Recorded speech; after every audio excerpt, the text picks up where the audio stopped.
Welcome, everyone. Welcome on this day. I hope that you've all had great weeks. I hope that it hasn't been too chaotic. And here we are. And so we want to get into some conversations pretty immediately. But before we do that, I would like to just check in using the emoji or emoticon reaction thing at the bottom of your screen or wherever that is, or even in chat. How are you feeling today? So use an emoji to represent how you're feeling today. Some heart.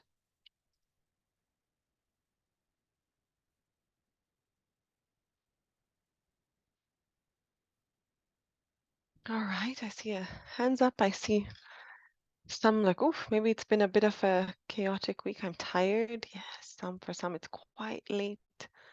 Some are feeling cool. Okay. Tropical. All right. Okay. Well, welcome into this space. This is week 3 together. I'm really glad to have all of you here. And today we will be exploring growth mindset, psychological safety, and of course, appreciative inquiry that we started to talk about last week, and values in action. Before we get started, look, if you haven't been able to think a lot about this, it's fine. But last week I mentioned just reflect. Don't write, don't do anything, but maybe if you want to take notes, that's helpful. Reflect on a leadership challenge that you are having. How might you apply appreciative inquiry to that? So we're going to start with that just to spur some reflections before we go into today's conversations. I'm going to send you into pairs just to have a conversation around what you probably reflected on, or a leadership challenge that you were starting to think through. Personal leadership, whether it's something about yourself or even leadership of a team, where you tried to apply appreciative inquiry, and how did that go? We're only going to be in the room for about 4-ish minutes, so 2 minutes each. If I feel like, maybe some more time is necessary, then we'll have a little bit more time. But just this is a conversation. You don't have to have all the answers right now. It's just a conversation around how did it go, just reflecting on something and thinking through how you might apply appreciative inquiry to that.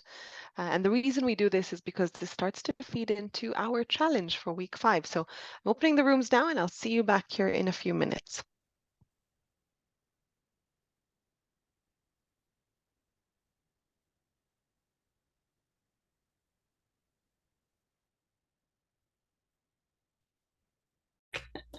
Yes, it's okay. And I love that you have your video on this late at night, but it's also perfectly fine to take moments to switch it off. And, if you need to, feel free. I can imagine it's quite late. Yeah, thank you so much for considering.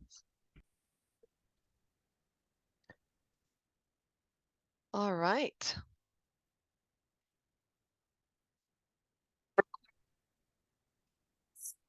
Okay, so if you were in the middle of your conversation, apologies if you hadn't finished your sentence. Sometimes this is the thing, as I keep saying every week, with Zoom, unfortunately, unlike a physical room, we can't just saunter and walk back to our rooms. I would just like to, in 20 seconds or less, just go around to every single person to hear reflections, and I'll just, go in a random order. So Sarah Maria, anything that you're reflecting on, just, in your assignment or even just in the conversation you just had? Yeah, my ability to be directive and kind of a strong manager in terms of not being so, what do you think? How much time do you need? That kind of way. And Hassan helped me with a few tips that I really need to apply. All right. Well, and let's come straight to Hassan. Hassan, what's your quick reflection? Yeah, my quick reflection, the two way. One is Sarah Maria and one is myself. Sarah Maria have the problem that how to get the optimum work from the people. So I help her from my perspective. And my problem is that I'm a perfectionist and I need performance. a Nike motto, just do it, it's not acceptable to me. So that is a problem. Even somebody I know that they are not as experienced like me. So perfection and efficiency are those things that basically stop me to be very appreciative. Although I understand that I need to be appreciative, but these things basically embedded in my mind. Sometimes if I see from the third eye, I am not fair or I am very hard. Does it make sense to you or I confuse everyone? No, it's completely understood. So even as an observer, you can sort of see where you might come across as quite hard in searching for perfection or high effectiveness. Yeah. Okay, thank you. What about Isa? Yes, thank you very much. So one of the challenges of leadership that I highlighted, and then I would like to share briefly, is just trusting the process. Sometimes, you know, when you're working with colleagues and you are assigning some roles and responsibilities, sometimes it comes with the question and concern about whether things will be done like the way you would have done it yourself, you know, and whether that job or responsibility can be executed, right? And so that is a challenge. Sometimes it can lead you to assigning roles. At the end of the day, you are actually the one who is also completing those same roles again because you're not too sure, and you're not able to really trust that whatever that you have given out would be done. So that was kind of the discussion that I was having with my colleague from South Sudan before Zoom took us out. So yeah, I welcome ideas on how to do that. I am beginning to really start basic and make sure that I am clear in my communication with my team and trying to develop that relationship from there. But of course, if there are more thoughts around applying appreciative inquiry in this particular leadership challenge, that is very welcome. Thank you. Okay, so still in the process of figuring it out, and that's fine. Okay, what about Jacqueline? Yeah, I was sharing with Brendalyn a while back. I shared with her that I'll be integrating this in my trekking today. I will have a group of leaders, and the 4Ds will also be part of the mindful walk that we are going to do. And at the same time, planting trees as our part of contribution to SDG goals 3 and 13.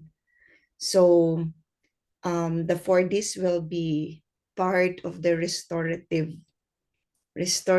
way, coming from different, because this is a well-being program for leaders. So this is part of the restorative experience today, this morning. So, and to Brendalyn,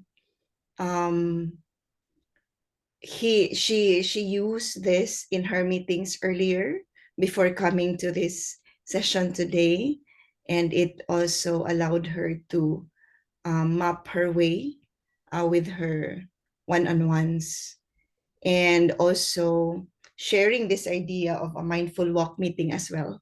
So we are sharing together such idea that we are going to borrow each other's idea and apply this in our individual context. So that's for us. Thank you. Thanks very much, Jacqueline. And again, you know, you're saying today, so in a few hours, because it's definitely past midnight for you, but really interesting here that you just practiced this, Brendalyn.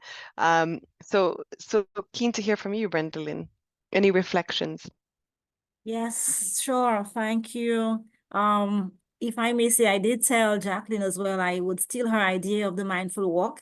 I love the idea, not just the walk, but also for the idea of actually planting a tree. So, you know, you can always go back and see how it's growing, and you could also kind of like align that to yourself. Are you growing as well along with that plant? So I love the idea. But as I was sharing with her as well, the appreciative inquiry for me was a new concept, and I was able to apply the 4Ds with my team. So yes, we have team goals, but then I also broke that down into individual goals, and then not just goals, but clear, smart goals. and being able to actually meet with each one individually and then having a discussion, identifying what the goals are, why we have those goals, what are the timelines, and then basically coming into an agreement as to how we are going to approach it to ensure that we're able to meet those goals. So I was very thankful for the information shared last week. It has helped me. And of course, just the sharing with Jacqueline this morning, I was telling her that we have, at work, we have I shared with my team that we would do a walk meeting. So when she said the mindful walk, it took me back there. So, so we kind of like shared each other's ideas, and yes, so kudos to the class. I'm learning and I'm growing. Thank you. Great. Thank you, Brandalyn. Thanks so much for sharing that experience. Orach, I know you spoke with Isa. Is there any reflection you would like to share? Well, thank you. For this particular case, I chose to focus more on a personal perspective than the professional one. When I read through the material and thinking through, I realized that I'm the chief executive in another part of my life, which is not the professional life, that's my family. So I work away from home. So I have also to maintain my leadership function to my family, who happens to be, I work in a non-family duty station. So how to, in a remotely, I visit the family like every 2 months, but how to keep like keep the family bond, make sure that the children have the opportunity to really grow up and do not feel my absence is one of the things that I really, really feel like I'm struggling with. So I try, like, as a strategy to do what I call radio check. Every evening after work, I check the family, give them a call, talk to the kids, find out.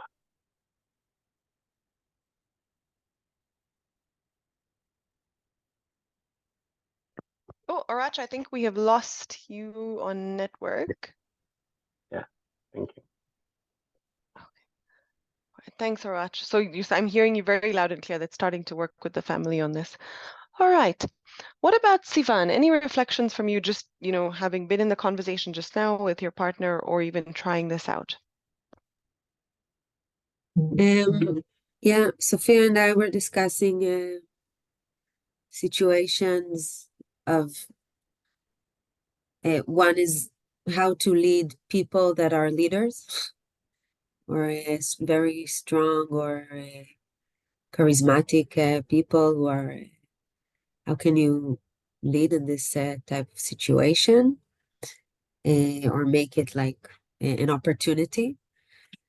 And the other was how to lead when motivation is low, how to lead a team when motivation is a bit low or you're not so interested. Yeah, so I think it requires thought how to twist the situation and make it an advantage. Yeah, absolutely. Absolutely. Thanks for sharing. So how to even work with the team to shift mindset. And we'll discuss some of that today. Sophia, what about you? Any reflections? We were sharing about like leading a team of big personalities, and my reflection was kind of just reflecting on how do you kind of drive, how do you drive the team while still maintaining the rapport and the synergy within the team, with each other, and keeping people, feeling like a team, rather than just a set of individuals. Yeah. Mm-hmm. So relationships and human connection, Mm-hmm. which is crucial in the PERMA space. Absolutely. Shinjini, what about yourself? Bishanga and I were talking about our just applying the framework of appreciative inquiry and our own leadership challenges. My personal reflection is that for me, it's more of a self-leadership challenge, and I believe that self-leadership is the root, is the foundation for any other kinds of leadership. I believe that I've got to lead myself well first before I lead teams or systems. So for me, it's more of an accountability and a showing up issue for myself and for tasks. So I'm still kind of struggling with how to use appreciative inquiry to address that. Yeah, completely understood, Shinjini. And you're so right. It starts with us. And if we're able to work ourselves out of some of these spirals of always looking at the challenges, that's great. And it requires work, and it doesn't happen Yes. overnight. Yeah. And that's fine.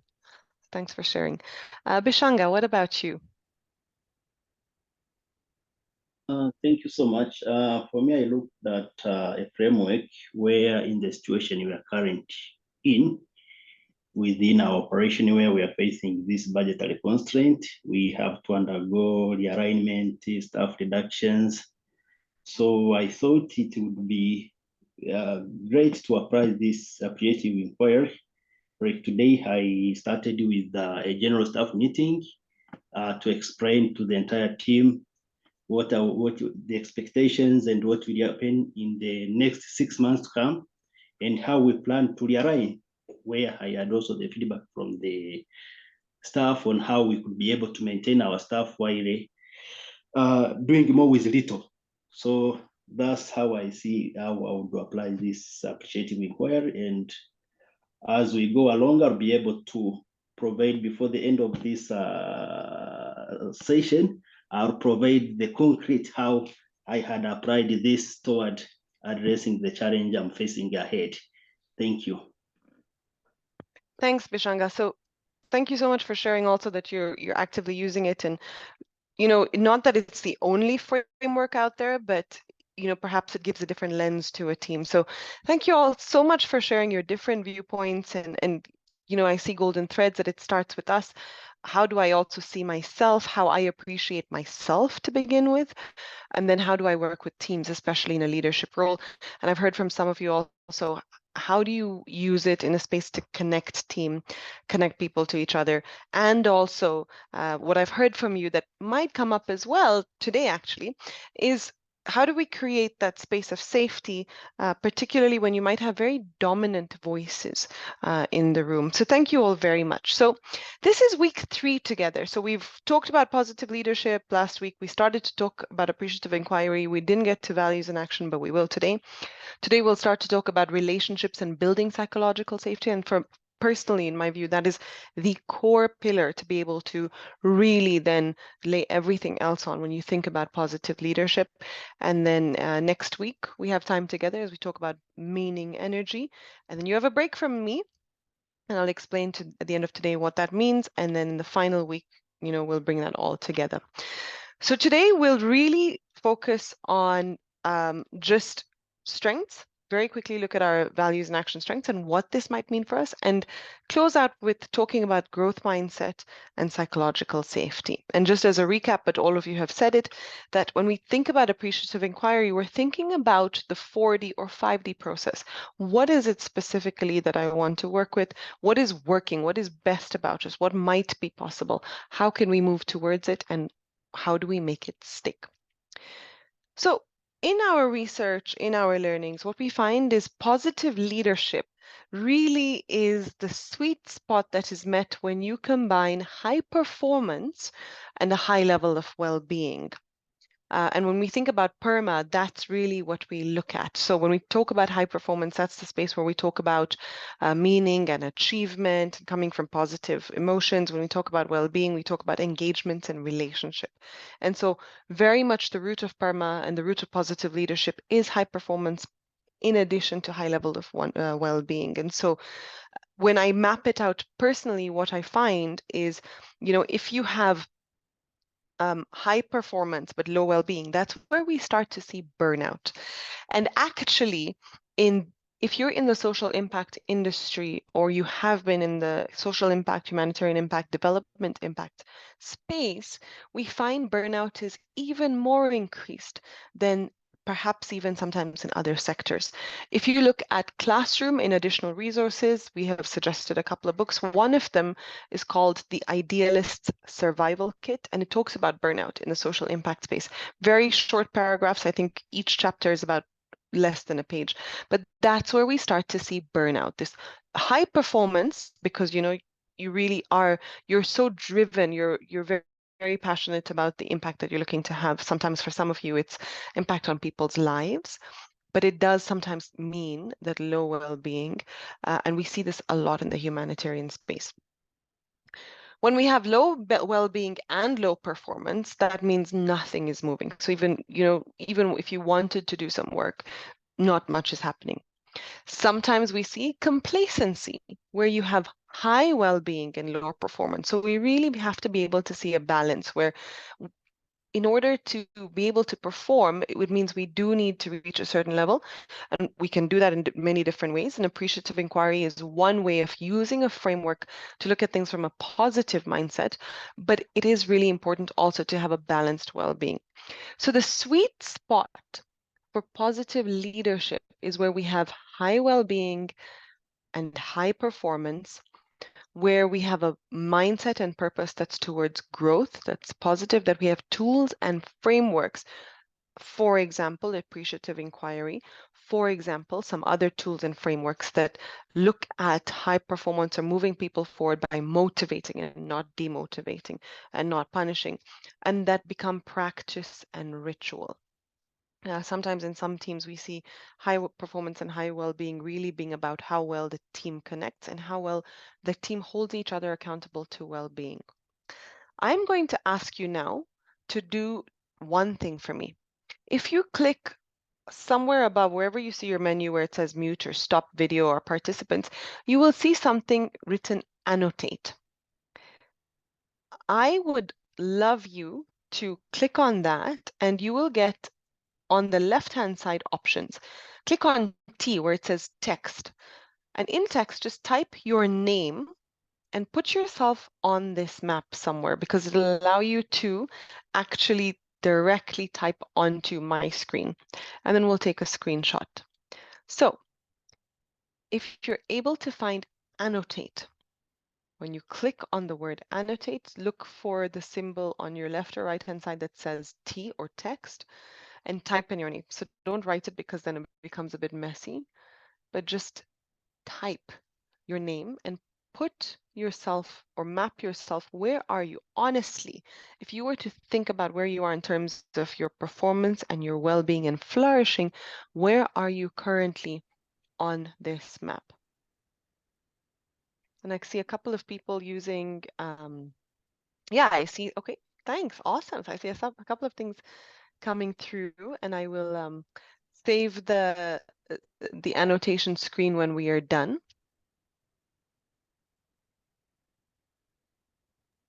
I'm still trying to find it, Rishma.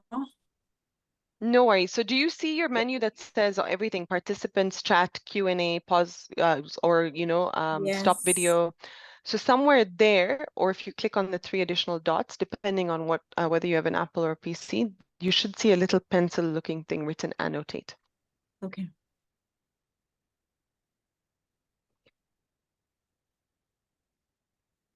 So I see someone's put a heart between low well-being, high performance, and high well-being, high performance. And Sivan, thank you for putting your name. Jackie, thank you for putting your name. I'm also struggling. Okay, Bishanga, are you struggling with trying to find the annotate? Yeah.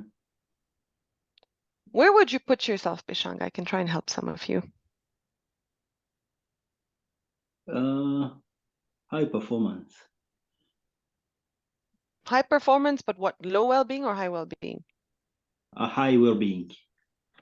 So you would put yourself in that sweet spot. Yes.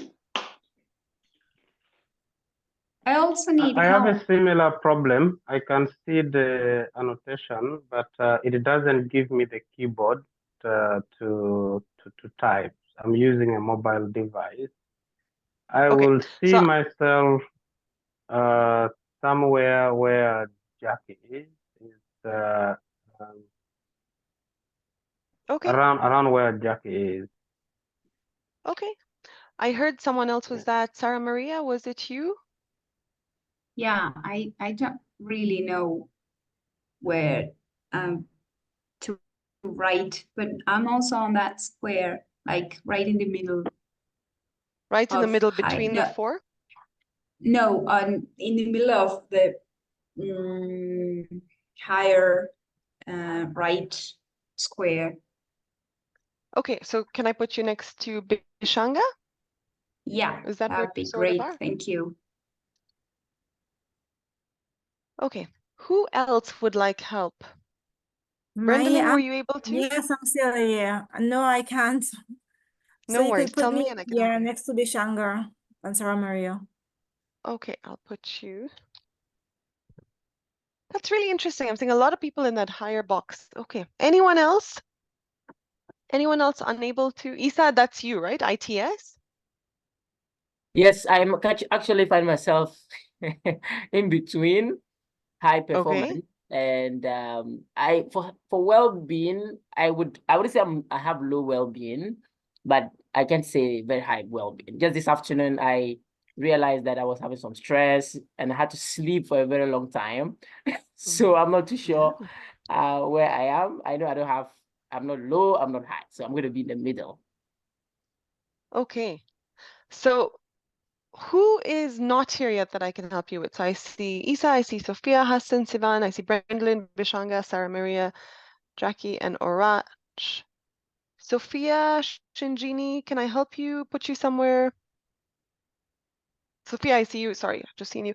Shinjini? Oh, I did put myself somewhere, but it went away.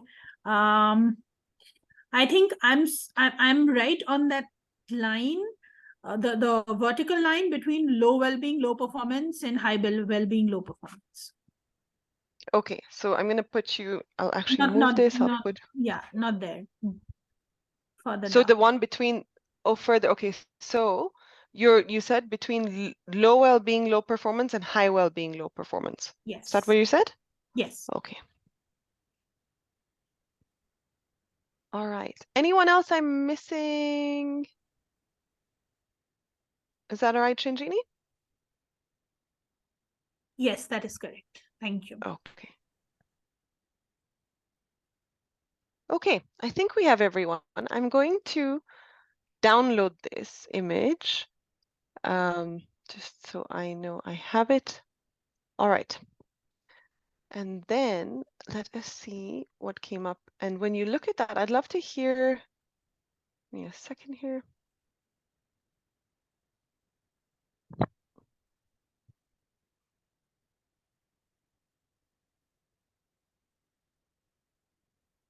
Okay, so I've just shared what our, where we think, and this is us self-evaluating. Any reflections as anyone is looking at this?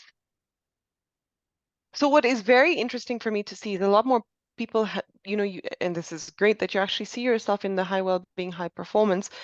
Could I ask, if you're from that space, what is it that you think you do that particularly allows you to hold on to the high well-being? So, and I'll ask you to raise your hand because I can't see everything, but anyone in that box. So Brendolyn, Bishanga, Sarah Maria, yeah, Brendolyn, go ahead. Yes. For me is that one, I set goals for myself. Two, I also celebrate small wins.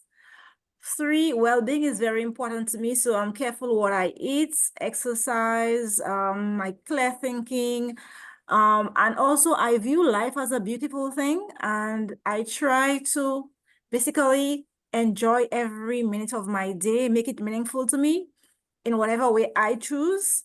And I do not allow the outside forces to dictate how I should spend my day. And I think that for me, it really drives me. And even at work, I get encouraged as well because I'm told that my team is high performing and the outlook is positive because of my positivity. So for me, I love life, I enjoy life, and I just love living. And I think that in itself is the reason for me being a high performer, and also seeing well-being as something that we should embrace. Great, thanks. And for others, feel free to put in the chat as well. Orach, I see your hand up, so I want to very quickly come to you as to ask what allows you to continue to be in that space? Well, one thing is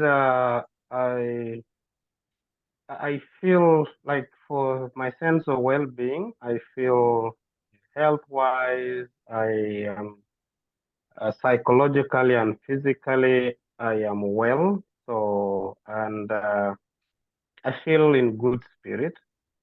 Also at work, I feel in terms of performance, professionally, I have high reputation.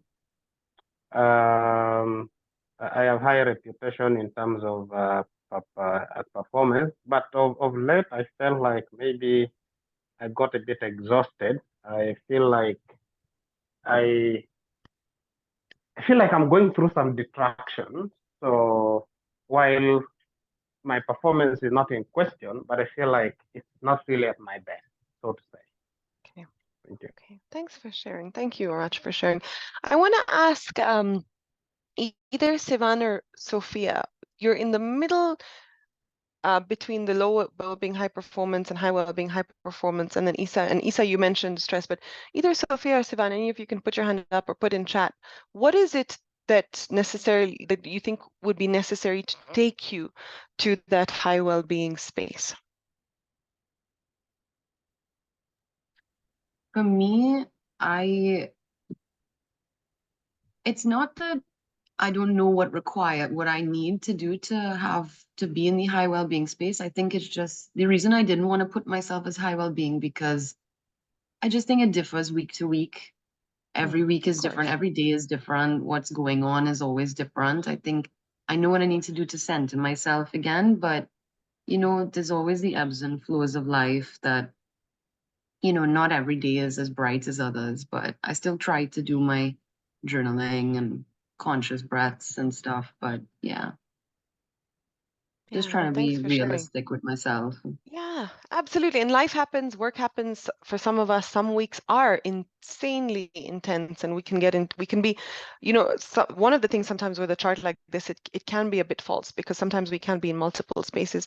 Shinjini, I would love to, close with you to share, what is your reflection as you look at this? Because it definitely is from low to high well-being. There might be, again, days or weeks. What do you think it would take for you to move into the upper space? Definitely I won't call it fixing, but I would say definitely finding ways to, and I'm going to lead this back to the self-leadership and the accountability piece that I was speaking about. Just finding ways to lead myself better at work, because a lot of times I find that my stressors and the reasons for low well-being circle around my perception of myself as a low performer, or the fact that I haven't really found work. And sometimes that there's a lot of there's a lot of question around, am I doing the work that I really like? Yes, I love to work for social impact, but what within social impact would I love to do? I have so many interests. Am I sticking to one thing and not doing the other? So generally there are a lot of questions that I have for myself and for work in general. And I feel that some clarity and better sense of self-leadership would help me move from low performance to high performance, and therefore from low well-being to high well-being. But that being said, well-being is generally high most days, and a lot of that revolves around meaningful connections in personal life or at work, satisfaction in work tasks often, and my own little practices like writing and journaling and reading a couple of pages of a comforting book, something like that. All right. Thanks for sharing, and thank you all, for being so honest. And when I send the deck out today, you'll definitely see that as a reminder for yourself. So it does oscillate, it can oscillate, and thank you for those who are also putting in the chat. I'm seeing some really interesting stuff. You're talking about how you see you're living your values in action, but perhaps there's something that sometimes feels like procrastination or overthinking or hyperachievement saboteur that says I need to do more. It's still not good enough, and so perhaps maybe that's how, again, this is you self valuing yourself. And so when you think about you're reflecting your best self and you come to that final exercise, hopefully you can start to also see the leadership in yourself that you already have. And that's why we also talk about building from an appreciative space. So thank you for sharing. Again, this is just food for thought for you as individuals. And in a bit, we'll see what more to do with this mapping. And so going back to appreciative inquiry, and so I asked, okay, so what would it take to get to the next box? When you think about even appreciative inquiry and scaling, and you're going through those levels, and you come to a space where are we now? We're at a 3.5. Where would we like to be by a certain time? What might it take to get from 8 to 9, for example? Or how do we get from 3.5 to 8? How do we get from 3.5 to 4? Simply baby steps. Going back to what we talked about last week is just baby steps. So even as you think about your own well-being and where you put yourself and thinking about, okay, what can I do? Lofty goals are what often get us. Lofty goals make us not actually get to where we want to get to. So if I can be really honest with myself, and this is where I am today, what will it really get for me to get from eventually 3.5 to 8, but from 3.5 to 4? As coaches, we do often ask, on a scale of 1 to 10, where are you today in a particular issue? You're at a 5. What would it take to get to a 6? If we're at 10, we're over complacent in my view. So where do we start to look at baby steps? So that's just some reflection for us. Now let's talk about values in action, and then we'll take a break. So the values classification of strengths really is the backbone of positive psychology. It's a product of multi-year research within the goal of identifying what's best about human beings and how we use those best characteristics to build our best lives. Martin Seligman, who I've talked about, who's known as really the backbone for positive psychology, started to develop it. There are a couple of questions that I would put out there. Has it been rigorous across cultures? We are seeing more of a global view on it, because sometimes we also need to be cognizant and aware that some of the research that was done much earlier on might have been done in a very specific geographical location. And so the classification of strengths looks at 24 character strengths that all of us have. And you'll actually note that it starts with your highest strengths and your less strong parts. And so depending on how you did this, you probably had some of these as your highest and some of those less high. What I would ask us to do is we're going to go back into different pairs. Just share with your team member, what were your top 3 strengths? Could you use any of them more? And again, we don't have to have all the answers today, but just this is about reflecting. And were you surprised by seeing any of those? So we're just going to go in for a couple of minutes and just talk about what came up in our own personal strengths survey. Some of you have shared yours with me, and thank you very much. And I've also done it a couple of years ago, and I have mine. But I'd love to hear from all of you when you come back, but also with each other. Share your top 3. How could you use those strengths more, and were you surprised by any of them? I'm going to open the rooms now and just have the conversation, and we'll come back here in a few minutes just to see, okay, so what might this mean for leadership?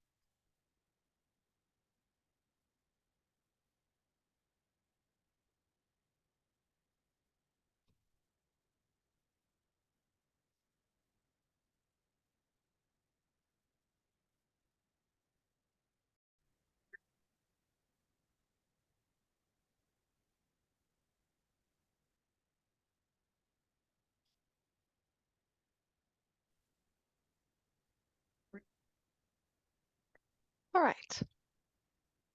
So welcome back, everyone. And what I'm going to ask you to do is Mad Team. So just in the chat box, without pressing enter, press your top 3 strengths. Just type in and then don't press enter just yet. I'll tell you when to press enter so we can see if there's anything similar. So just type into the chat box your top 3 strengths.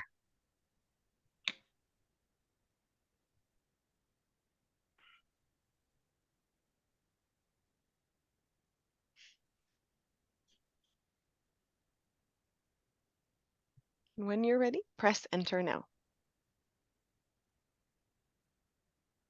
All right, I'm seeing everything coming through. So what am I seeing?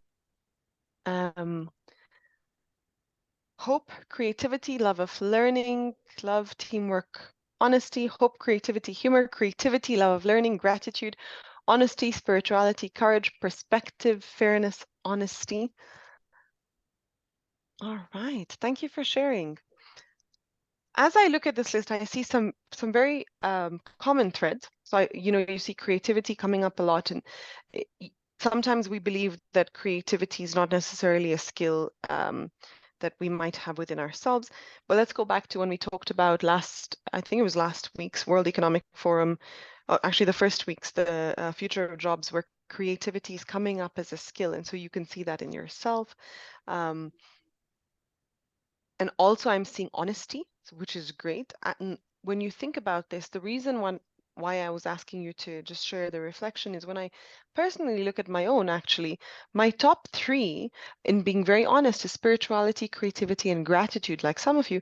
But my lowest, my lesser strengths, my last 2 are actually humor, which is interesting. But the most important one is bravery. So for me, it's harder to speak up for what's right, for sometimes dealing with conflict. And so as over the years, as I've done this assessment about 5-6 years ago, thinking about what might that mean for my leadership.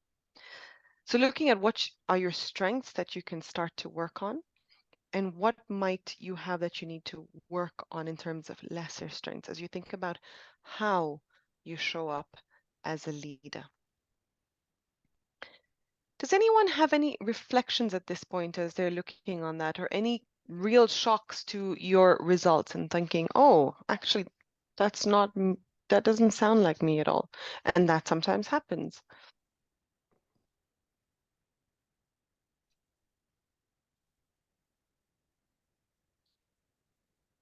To me, Yes, it Sarah wasn't, Maria, go ahead. it wasn't shocking, but when I saw that the first result was love, and I thought, like, then what do I do with this? And now what? How do I use that? Yeah. I didn't find it useful. That's what I thought. Like, I would have preferred a different superpower. That kind of feeling. Yeah. And when you actually look at the description, I think it says valuing close relations with others, in particular those which are sharing and reciprocated. So then when you think about it, perhaps it's not necessarily, okay, what do I do with love? But is it about human connection? Is that what drives you? So maybe that, I think so. Yeah. So maybe it's even how the terms are sometimes put. When I started analyzing it more deeply, I thought, yeah, it makes sense. And what I do has to do with feeling people's needs and answering to that. I'm really empathetic. But at first I thought, like, now what? Yeah, exactly. Anyone else? Bishanga, I've seen you've unmuted yourself. Would you like to share something?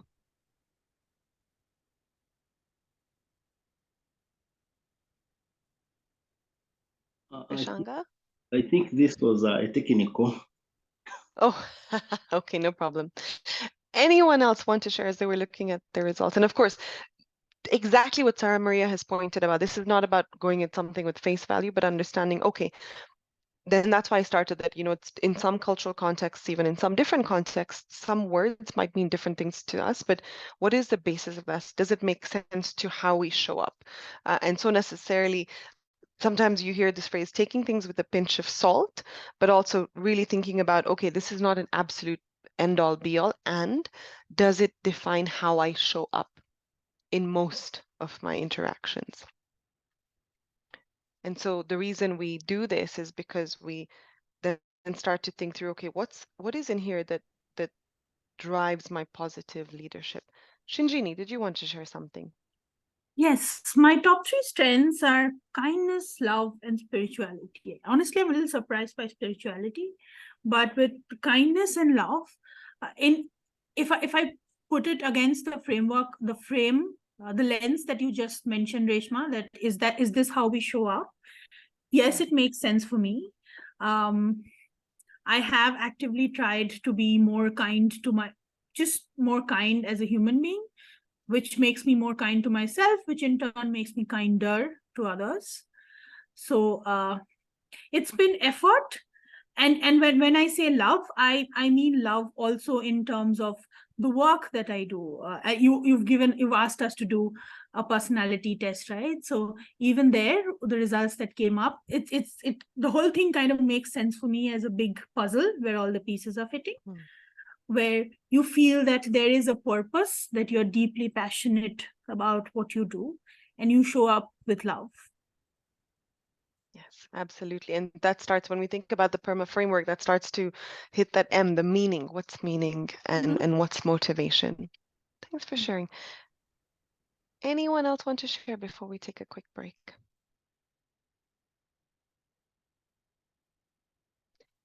Okay, let's take about 4.5 to 5 minutes. Come back just after 10 minutes past the hour, or 10 minutes past the half hour in your case, Shinjini, and we will continue. Feel free to switch off your videos.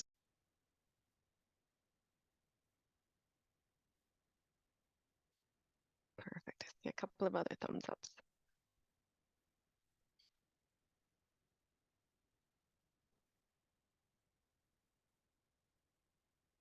Oh, bless you, Sivan. Thank you. Okay, welcome back, everyone. So for the rest of our session today, let's start to talk about growth mindset. And this is really starting to think about the R. So we've talked about positive emotions. We've talked about engagement and engagement through appreciative inquiry and other potential frameworks that you could use. And really the crux of positive leadership is how you maintain relationships between yourself and others, between yourself and yourself, and how you hold space for relationships to thrive.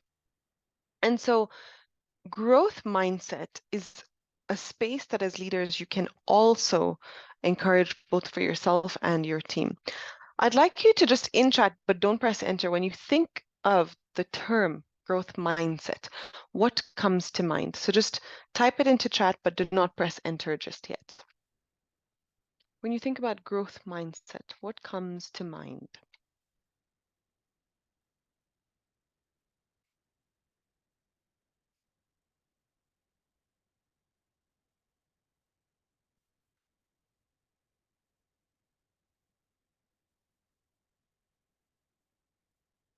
Okay, press enter if you're ready.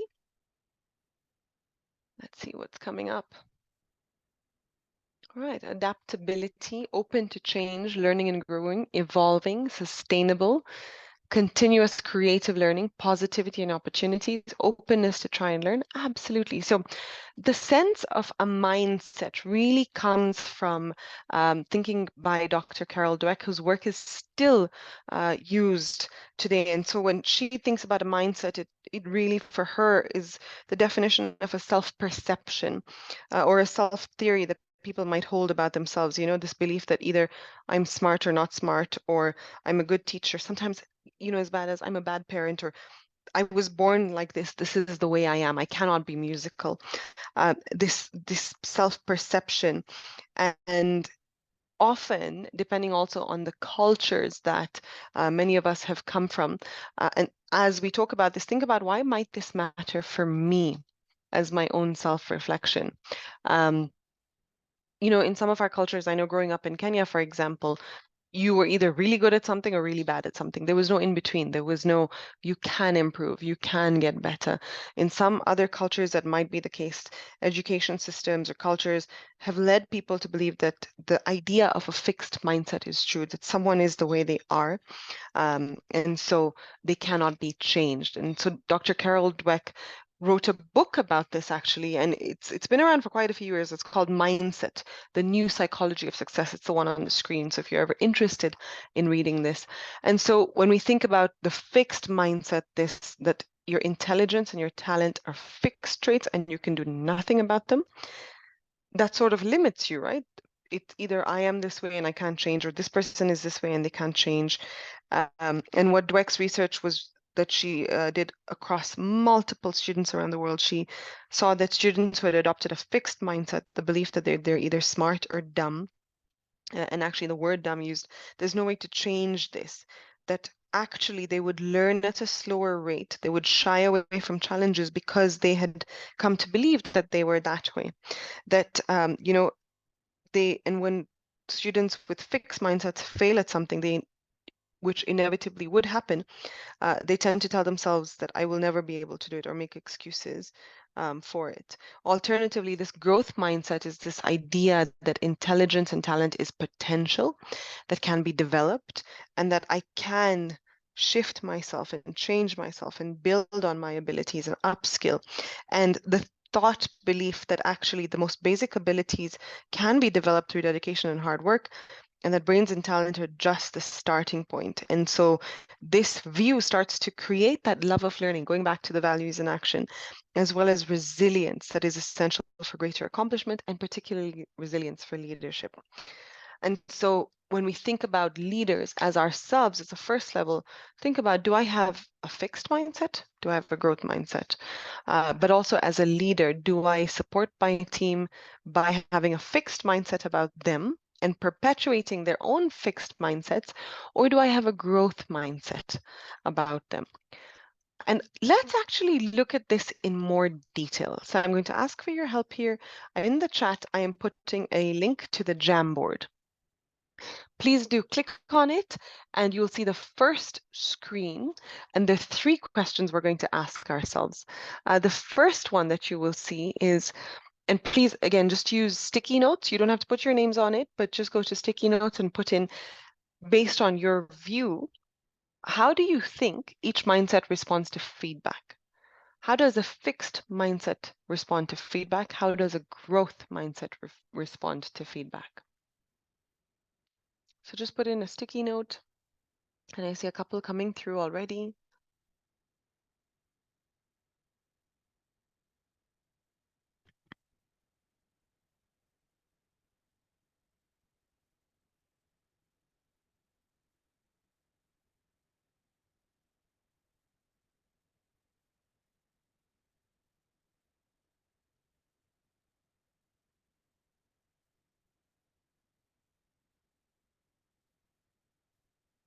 All right, I see quite a few things coming through. Some really interesting phrases. So defensiveness, denial, I'm of no use. Oh, that's scope for improvement. Open and even thankful. Okay, what else?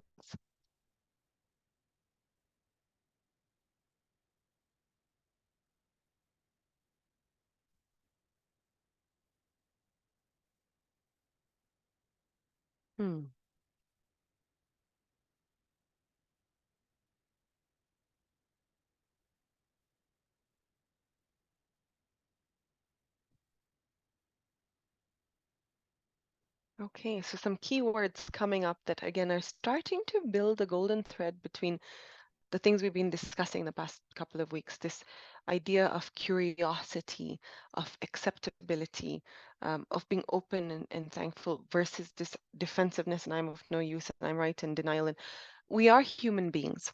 And as human beings, as we reflect on this, just reflect, how do I receive or respond to feedback?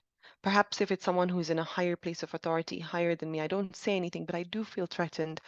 If it's a space where I feel like I can be defensive, I will be defensive and I'll deny.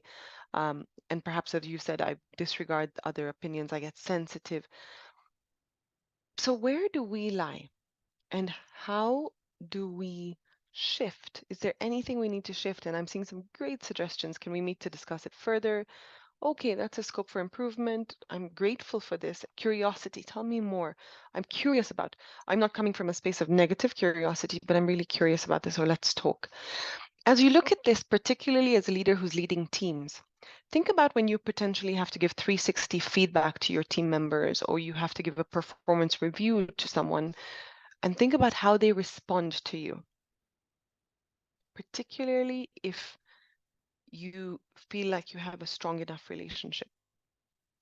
This might tell you a little bit about where they might be on fixed or growth mindset. And if they're on a fixed mindset, is there anything you can do to encourage them and motivate them to see that actually they can build their skills, that actually things not working out or failures are opportunities to learn? So keep putting them on. If you're done with that first screen, go to the next slide. How does each mindset see failure?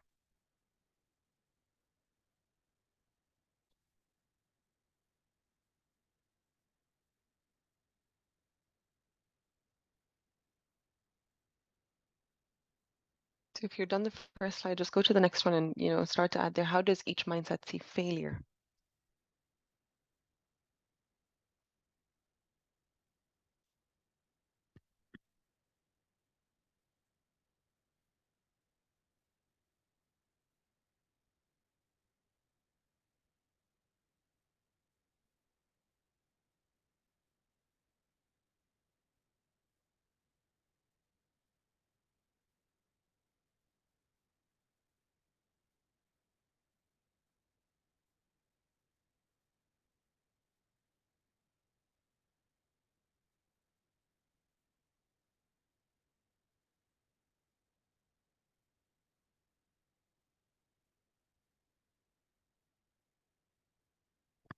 All right, how does each mindset see failures? I'm seeing a few things also there. Fixed mindsets, defeat. I'm a failure and I've always been one. There's no way to change. I'm seeing someone right. I knew I couldn't. And then the growth mindset says, try again. Maybe there's an opportunity. What can we learn from here?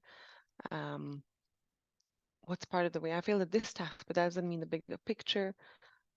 Neuroplasticity. So how does our brain start to actually shift or think differently? This is part of the way, it's part of a journey. Yeah.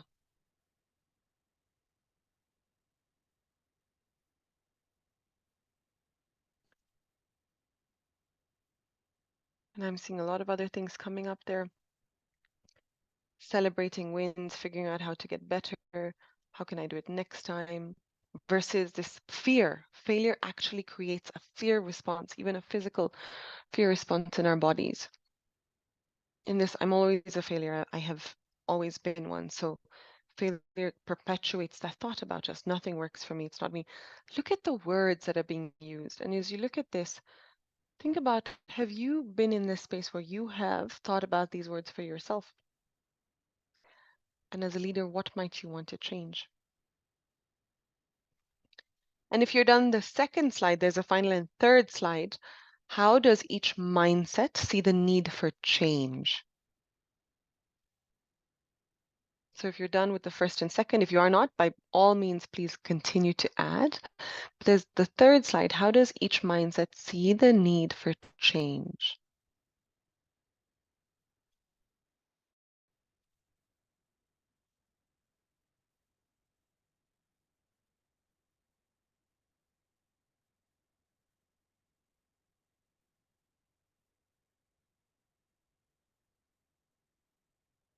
Mhm.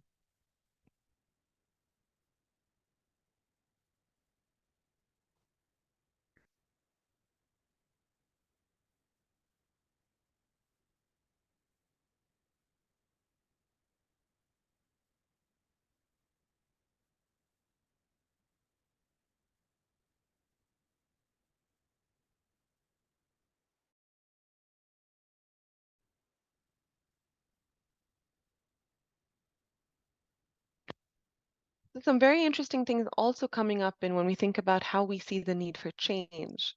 With the growth mindset, yes, while it might be scary and we're human and it's perfectly normal to have anxiety, there are exciting times, opportunities, keeping on moving. I can be my best self. Curious, again, curiosity comes back. Times change, opportunity to let go of non-supportive mindsets, whereas a fixed mindset holds on to the fear. And because of the fear, there's no need to change. Change is scary. I can't be myself anymore. I have to be different because perhaps we assume that change will mean I'll have to become a new person. We deny change.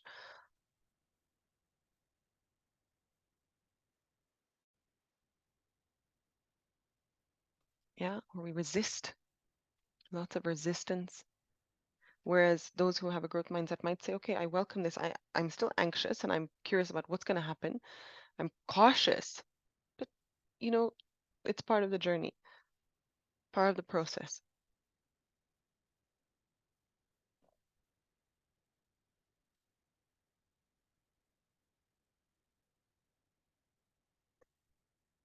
And if you're done and you've put things in, just see for yourself, take a few moments to look at this and think, okay, what's coming up for me?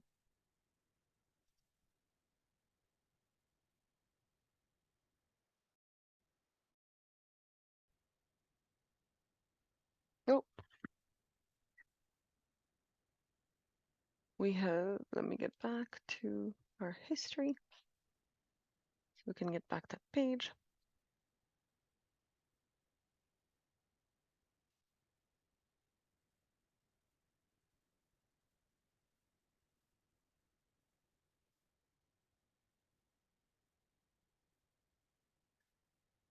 Okay.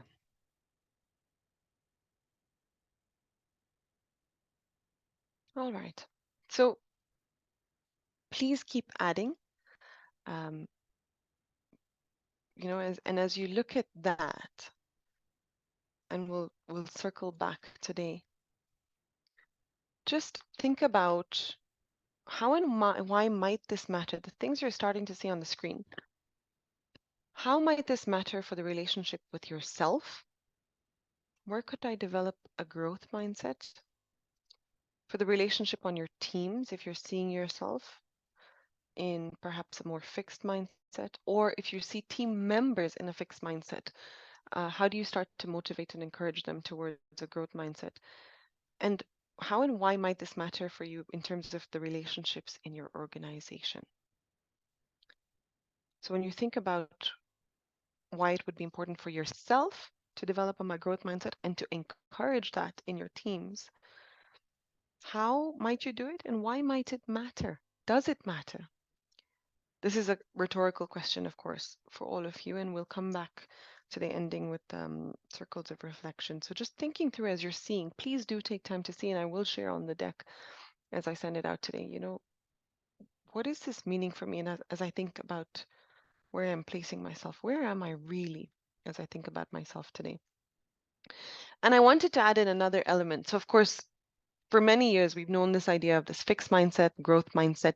And now we're starting to talk about two other mindsets, but one actually a little bit more, the innovation mindset or the creativity mindset.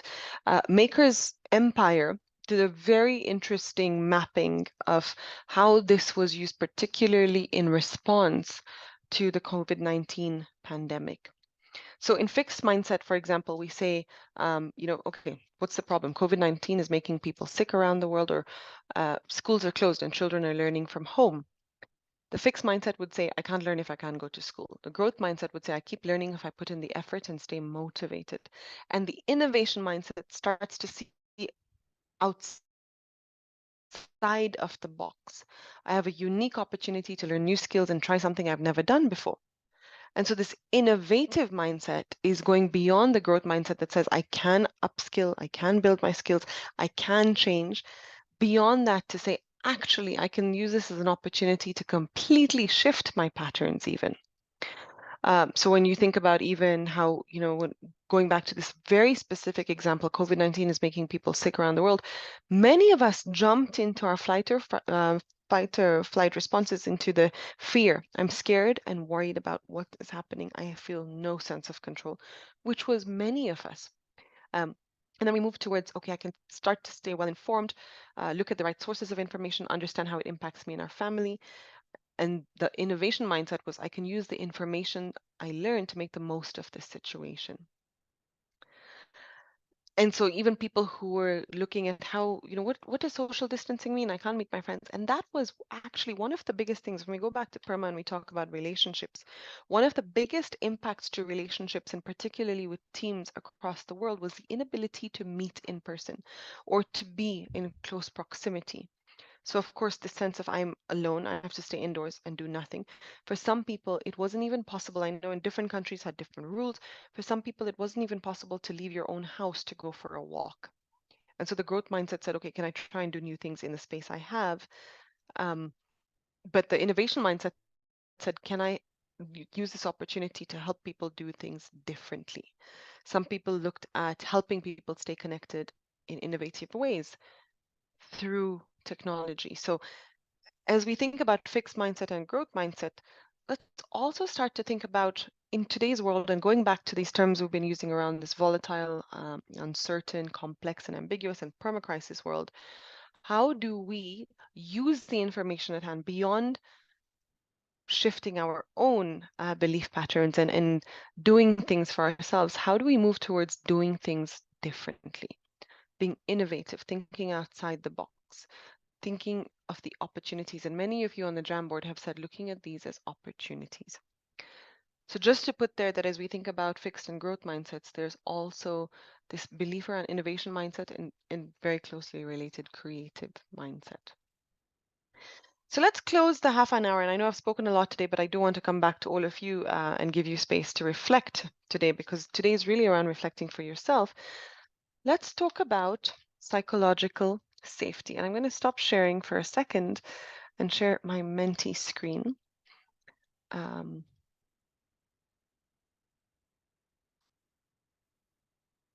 right.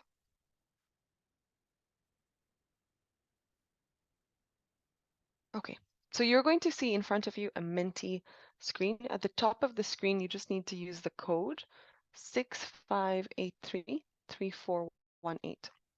When you think of the term psychological safety, what words come to mind for you?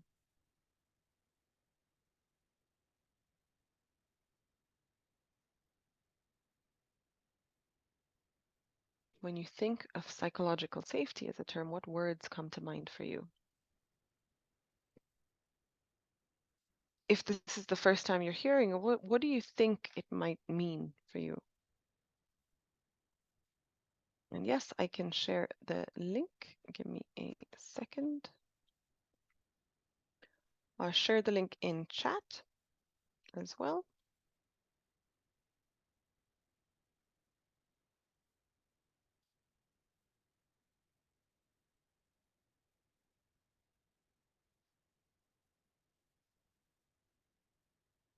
That it might have shown up as a picture.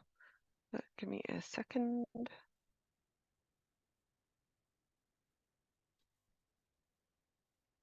think for some it might be a bit okay.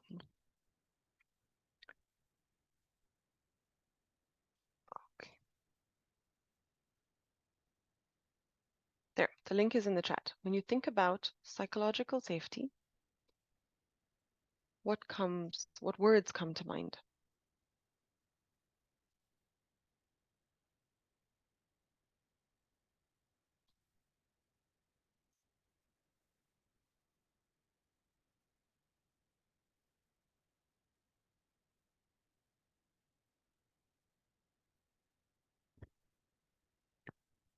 Okay, a couple of things have come through. Covered, secure, support, authenticity, empathy, freedom, peace, right.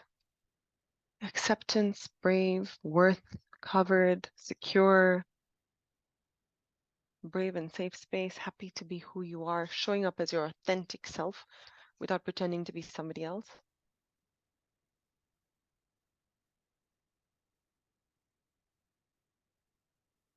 What else?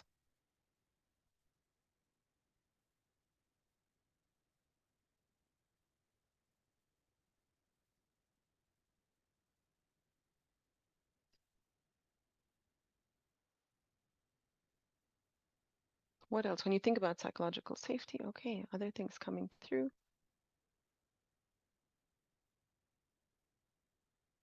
Support, happiness, backup, mental well-being, space for growth, being accepted. So I'm seeing a lot around bravery, ability to speak up, safe space, being accepted, happy to be who you are. So authenticity, being able to show up really as who you are and being able to be authentic.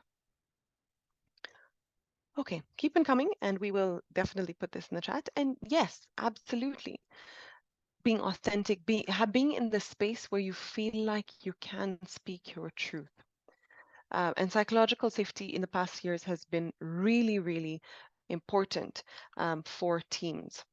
And so when we think about what happens without psychological safety, so Dr. Amy Edmondson, Harvard Business School, has also done a TED Talk, and then there are a couple of links on the classroom, really, really crucial for what is necessary for a team. And so psychological safety really describes a team climate or team context that is really strong on interpersonal trust, mutual respect, and where what you have all said, people are comfortable being themselves and people feel accepted and they feel safe enough. Without psychological safety, particularly in more traditional workspaces, and some of you have mentioned when you started today that, you know, as you're reflecting on this and as you're reflecting on how you are as an appreciative leader, sometimes in trying to drive performance, we might tell people, you know, we might reprimand people.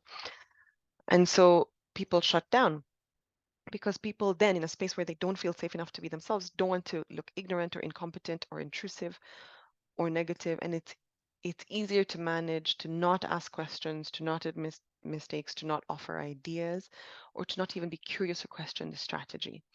And so when we think about psychological safety, what can we as leaders do to develop psychological safety? Appreciative inquiry is one great framework of building from a space of strength. But what more can we do to build a space where people, every single person in the room, can feel valued, can feel like their voice is heard, that not just the dominant voices are heard, that feels like they can challenge, openly challenge, ask brave questions. Amy Edmondson says that psychological safety, the way she looks at it, is a belief that no one will be punished or humiliated for speaking up with ideas, questions, concerns, or mistakes. A couple of weeks ago, we were talking about different generations, and I've heard this many times in my work, even as a facilitator, even as a coach, even someone who was in employment, that this younger generation, this just Gen Z, they don't know what they're saying, so they got it wrong. But how do you learn without sometimes getting it wrong? But psychologically safe workplaces that are crucial for today create spaces where it's okay to be wrong and we can learn from those. How do we create space for people to learn? How do we create space for people to ask questions, to show up as their authentic selves? The multi-generational workplaces we have today are very different in how different people show up, even in our addressing. How do we create space for all of that? And so thinking about how we create space for all of that is really important also for us to show up as positive leaders. So going back to high-performing teams and high performance, what we find is there has to also be a really good balance. So if we find that psychological safety is low and motivation is low also, there's apathy. People are there just to get their paycheck at the end of the day, and at the end of it, they're not motivated to do the work. They just leave. That's not necessarily the team you want. Or there's the anxiety zone where the motivation and accountability, the motivation to do the work is so high, but the psychological safety is so low because you have a leader who is constantly putting you down, who does not create the space for you to openly share your views. That creates a lot of anxiety. That anxiety causes issues with well-being. Think about whether you're in a leadership space, what are you creating? Or if you're in a space where there's someone more senior to you, do they create a space where you feel anxious? On the same token, if you find psychological safety is high and motivation is low, people speak their mind, but then they don't actually do anything about it. That's not also the most effective, most conducive space. So the space, as you think about high-performing teams and you think about what you are leading, is the learning zone where psychological safety is high. People can be curious, they can be open, they can ask tough questions, they can be brave, they can show up as their authentic selves, and they have high motivation and high accountability to the work that they're doing. And so when we think about mapping these to each other, what do you think, how do you think this maps onto each other? Would anyone just like to see or put your hands up? Or if we were to map these to each other, how would they map to each other?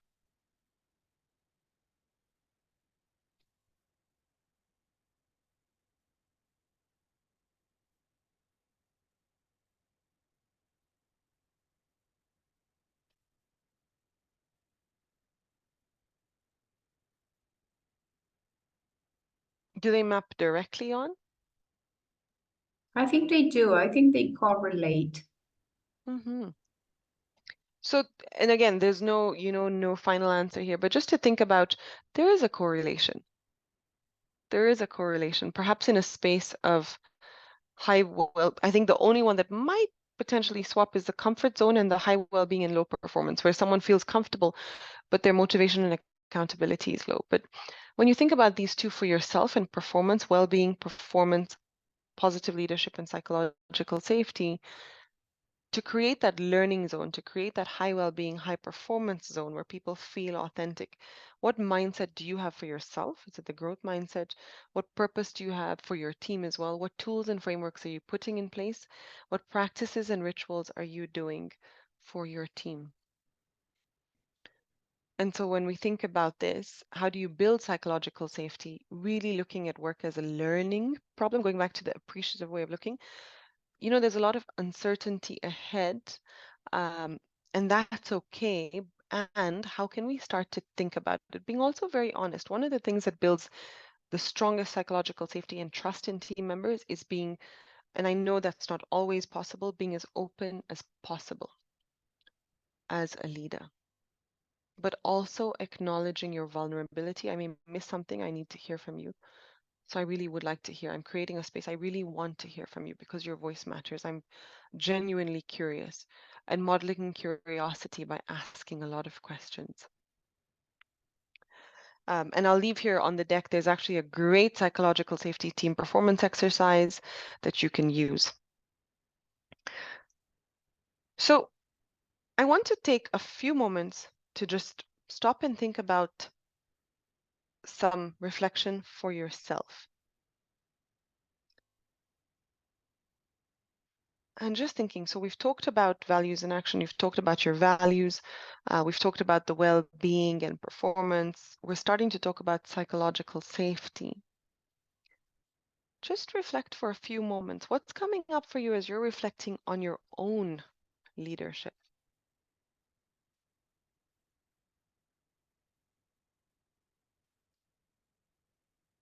And then we'll actually go into trios to just have a discussion.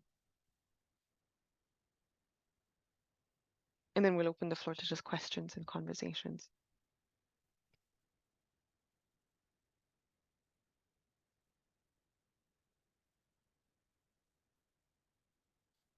It'll be trios and one quadruple. As you're reflecting on what's coming up for me in terms of my leadership and on what I need to work on.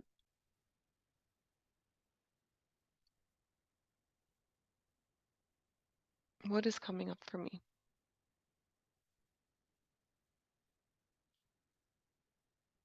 This is really about thinking about the actions to take forward. I'm going to open all the rooms and then we'll come back and then we'll just leave the space to hear from all of you and just have an open discussion.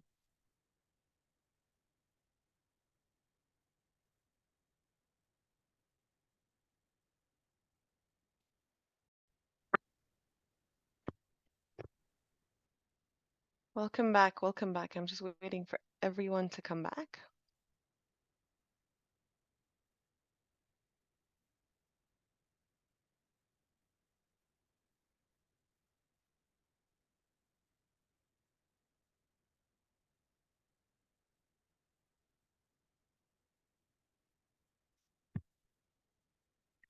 Looks like room 1, you were finished pretty quick. Room 2 is still going.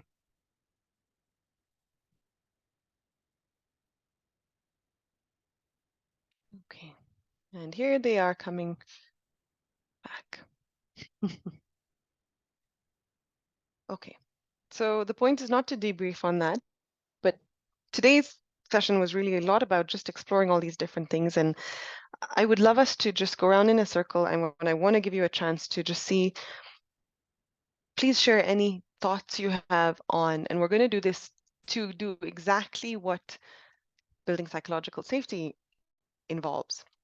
I'm going to put up a timer and give me a second, and we're going to give every person exactly, let's say 30 seconds to just share anything they would like to share around what is coming up for them in terms of the leadership that you need to lean into, or any curiosities that they have. I'm going to share my screen so you can see our timer. And I'm going to start with whoever is on my screen that I want to start with. Sophia, when you're ready, go ahead. Any thoughts, anything that you're curious about, just anything you want to share?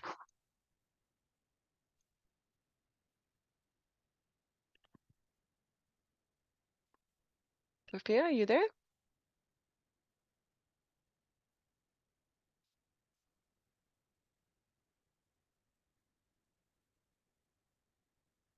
Oh, I think we've lost Sophia. All right, Sivan, are you ready to go ahead and just share any thoughts?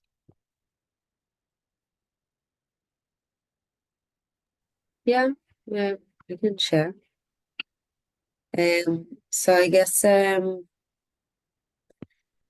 I can think about the differences of my natural leadership qualities that come very easily and happen even without any intention.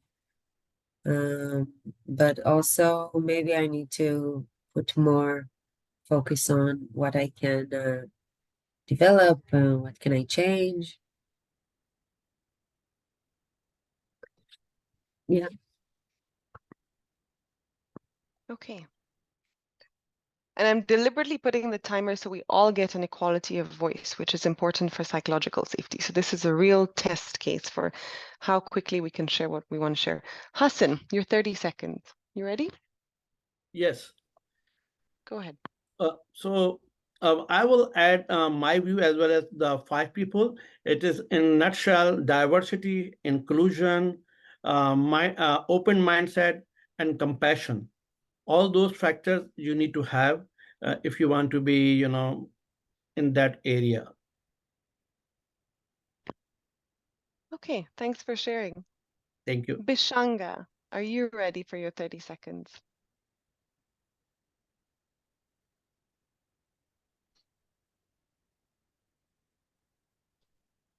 Bishanga, are you there? Yeah, sorry. Yeah, I just received a call. No worries. Our second president in Tanzania. Oh, I'm sorry to hear that. I was a bit out of mind. No but worries. Is there anything you'd like to share, Bishanga, or we can come back later? That's okay. I'll come back later. Yeah. Okay.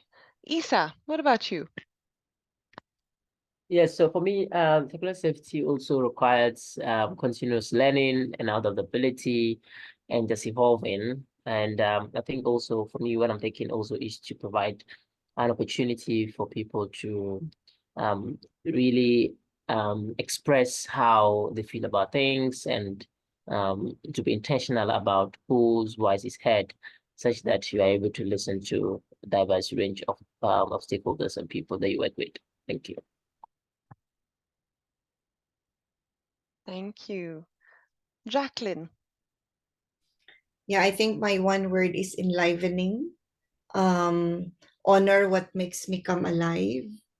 That means I will come as I am, and I will honor anyone in my space to let them come as they are. So everyone can speak bravely and safely of who they are. So I think that's a reminder to me for today, especially for my activity today. Okay, great. So you're using it in action. Thank you. Shinjini, are you ready?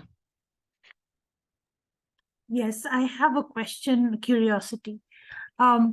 How do we balance between openness, vulnerability on one hand, on the one hand, and still demanding the best quality at work on the other?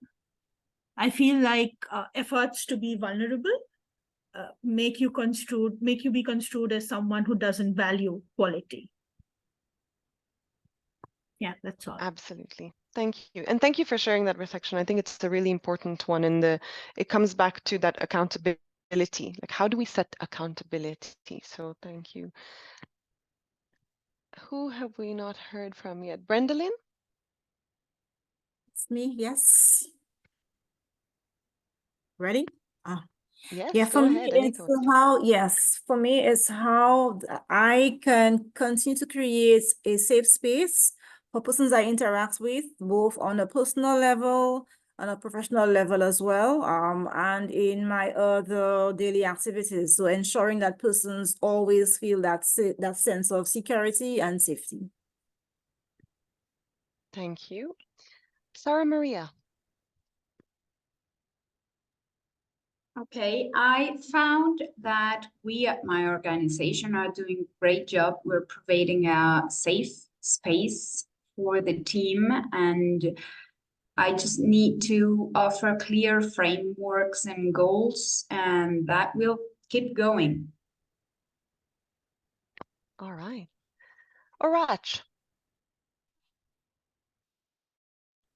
Well, in the discussion in the group and looking at myself as a leader, one thing is that, like my colleague said earlier, is creating an inclusive environment, being mindful about, how people feel and psychological, because that's something which is really not seen. So mindfulness and inclusion, diversity is quite important as a leader. Thank you. And Bishanga, coming back to you to see if you want to share anything. If not, I understand it's a, a special situation, and that's fine. Thank you. In a brief, I would embrace inclusivity, diversity, and respect for contribution of each team members and value what they contribute to the organization vis-a-vis the area where we need to work for delivering as a team.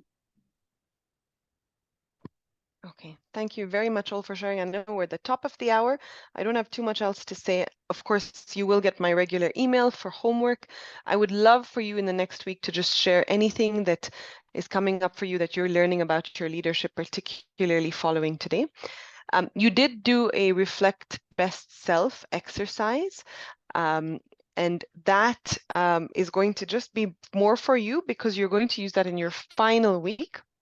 But the only next steps is think about creating a failure resume, your greatest failures that we can potentially discuss next week. So your failure resume, take the conflict management styles quiz, and be ready to share a leadership challenge with your small group. So you'll get an email between now and next week on your small group work for week 5. Don't worry too much about it. The instructions are fairly clear. And I will then see you next week. You will get this on email just now. So just create a failures list, and I'll give you a little bit more of an assignment to just check in with me on what have you tried this week following today around psychological safety and well-being for yourself. So with that, we're 1 minute past the hour, and I don't like keeping people on way beyond the hour. So if you have any questions, you're welcome to stay on. But otherwise, thank you so much for showing up. Thank you for the honest conversations and questions and curiosities, and we will see you next week. And thank you, Jacqueline. It's 2 a.m. for you, and apparently you're leading a walking group, so all the best. Get some rest. Thank you so much. Bye. Thank Bye. you. Bye. Bye. Bye.